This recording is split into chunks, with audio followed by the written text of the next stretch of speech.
Hello friends, आज मैं share कर रही हूँ फ्रेश फ्रूट केक की रेसिपी।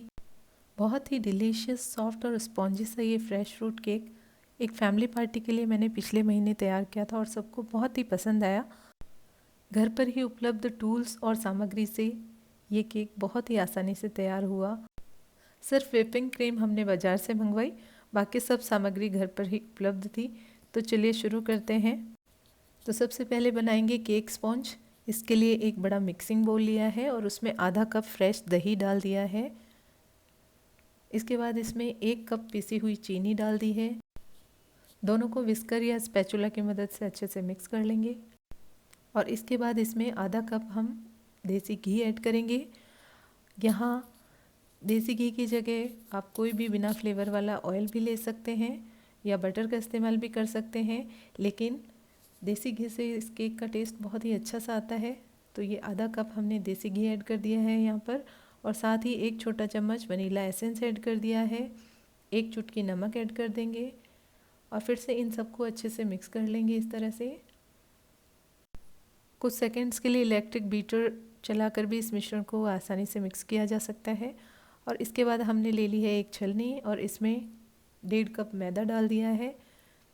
साथ ही आधा छोटा चम्मच बेकिंग सोडा और 1 छोटा चम्मच बेकिंग पाउडर डाल दिया है और इसे मिश्रण में हम छान लेंगे। और अब इसे एक विस्कर या स्पैचुला की मदद से इस तरह से धीरे धीरे मिक्स करेंगे और थोड़ा थोड़ा दूध ऐड करेंगे।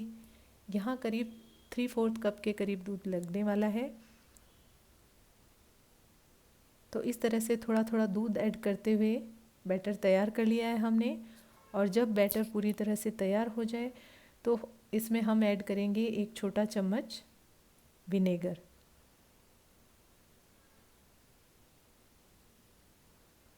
तो 1 चम्मच विनेगर ऐड कर दिया है हमने। और विनेगर ऐड करने के बाद इसे बहुत ज़्यादा मिक्स नहीं करना है, हल्के हाथ से इस तरह से हम इसे मिक्स कर देंगे और तुरंत ही मोल्ड में डालकर बेक करने के लिए रख देंगे।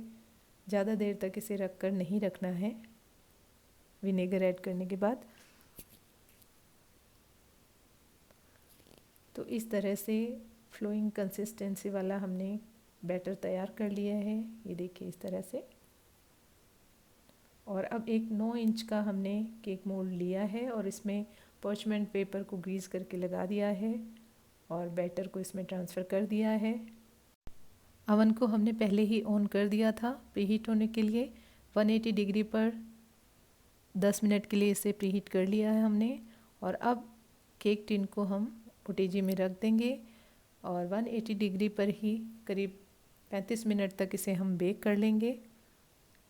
और ये देखिए हमारा वनीला केक स्पॉन्ज तैयार है। इसे थोड़ा सा ठंडा होने के बाद डीमोल्ड करेंगे और फिर पूरी तरह से ठंडा होने के बाद लेयर्स में कट करेंगे। और यहाँ हमने कुछ फ्रेश फ्रूट्स को बारीक चॉप करके ले लिया है। Plum, Apple, mango, orange, papaya, kiwi, pineapple या कोई भी सीजनल फ्रूट जो अवेलेबल हो आप ले सकते हैं। हीट ऑन कर दी है। मीडियम हीट पर ही आधा छोटा कप या 2-3 टेबलस्पून इसमें पानी ऐड कर देंगे। थोड़ी सी रेड बेरीज ऐड कर दी हैं और साथ ही 3 बड़े चम्मच चीनी ऐड कर दी है। अच्छे से मिक्स कर देंगे और उबाल आने के बाद करीब 3-4 मिनट तक इसे लगातार मीडियम फ्लेम पर पकाएंगे ताकि फ्रूट्स हल्के से नरम हो जाएं। अच्छे से मिक्स करने के बाद ढक्कन लगा दिया है और इन्हें थोड़ा सा पका लिया है हमने।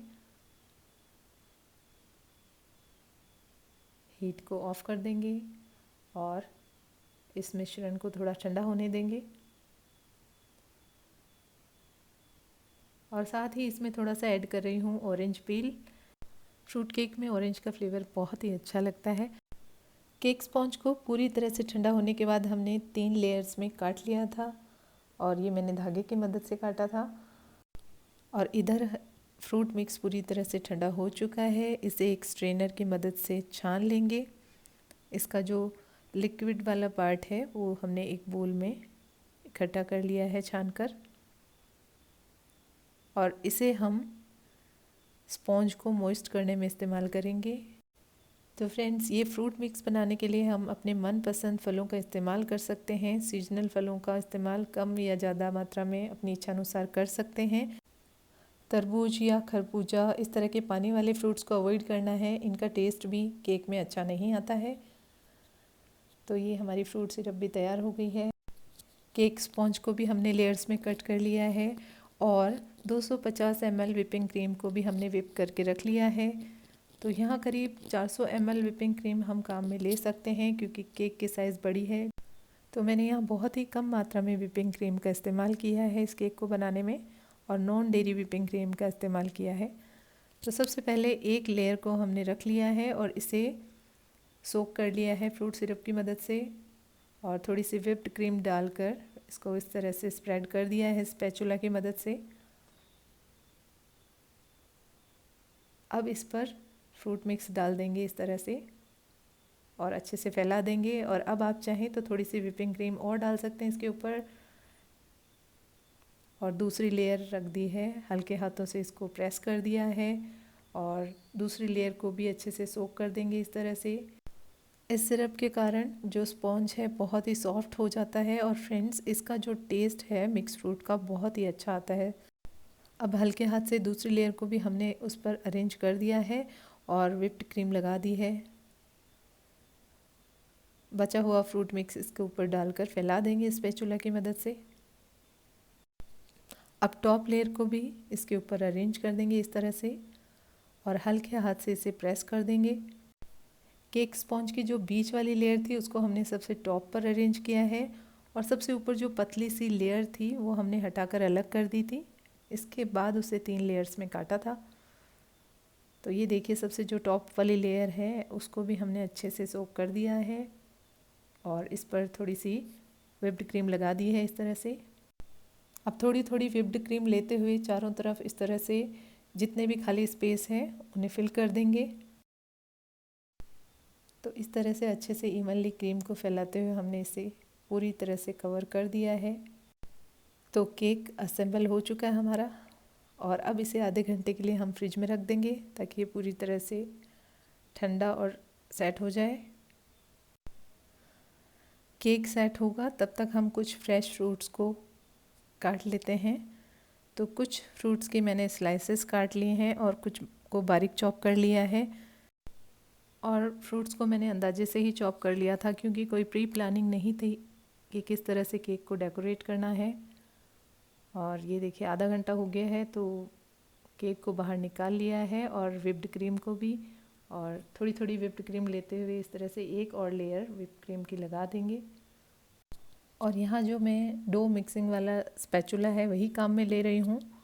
और इसकी एक तरफ की एजेस हैं थोड़ी सी शार्प हैं और बहुत ही आसानी से ये व्हिप्ड क्रीम इस पर अप्लाई हो रही है, और मुझे नहीं लगता कि मुझे यहाँ पैलेट नाइफ़ की आवश्यकता पड़ने वाली है। ये देखिए, वैसे तो बेकिंग के शौक़ के चलते हुए मैंने सभी तरह के केक्स बनाए हैं, sponge cake, muffins, cup cakes वगैरह, लेकिन जो केक की फ्रॉस्टिंग है वो मैं फ्रेंड्स फ़र्स्ट टाइम ही कर रही हूँ। और आसपास इतनी अच्छी बेकरीज़ हैं, होम बेकर्स हैं, कि कभी आवश्यकता ही नहीं पड़ी इस तरह से केक बनाने की। और आज की फैमिली पार्टी के लिए फ्रेश फ्रूट केक की डिमांड थी और मुझे लगा कि मुझे इसे घर पर ही तैयार करके देखना चाहिए, और ये बहुत ही अच्छा सा केक बनकर तैयार हुआ फ्रेंड्स। तो इसीलिए मैं आपसे शेयर कर रही हूँ। और अगर आप भी केक के शौकीन नहीं हैं या केक बहुत पसंद है आपको, तो आप बहुत कम व्हिप्ड क्रीम में बिना प्रिजर्वेटिव और कलर्स के इस तरह से केक तैयार कर सकते हैं। केक बहुत ही स्वादिष्ट बनता है।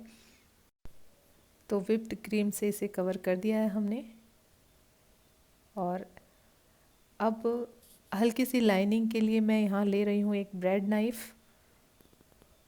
तो स्क्रैपर हमारे पास नहीं था, तो इस तरह से जो ब्रेड नाइफ़ की रिजेस होती हैं उससे लाइनिंग बनाइए। हल्का सा तिरछा रखेंगे चाकू को और इस तरह से घुमाएंगे हल्के हाथों से। तो केक हमारा पूरी तरह से तैयार है और अब सिर्फ बची है फ्रूट्स की गार्निशिंग। तो फ्रेश फ्रूट से इसे गार्निश करना है हमें। गेस्ट्स के आने के 2 घंटे पहले ही मैंने इसे गार्निश किया है, और यहाँ क्योंकि कोई पहले से आइडिया नहीं था कि किस तरह से गार्निश करना है, तो इस तरह से सबसे पहले मैंने जो एप्पल की स्लाइसेस से उनसे एक फ्लावर बना दिया है इस तरह से। और जो एप्पल की स्लाइसेस थी उन पर थोड़ा सा नींबू का रस अप्लाई कर दिया था ताकि वो काली ना हो। और इसी तरह से बाकी फ्रूट्स को भी अरेंज कर दिया है अपनी इच्छा अनुसार। और ये थोड़े से चॉप्ड मैंगो,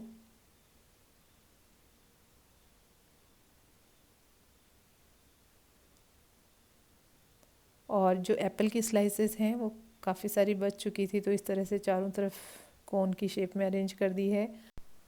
कीवी की स्लाइसेस को आधा कट करके चारों तरफ से इस तरह से पीसेस को अरेंज कर दिया है। और बहुत ही आसानी से ये स्टिक हो जाते हैं केक से व्हिप्ड क्रीम की वजह से।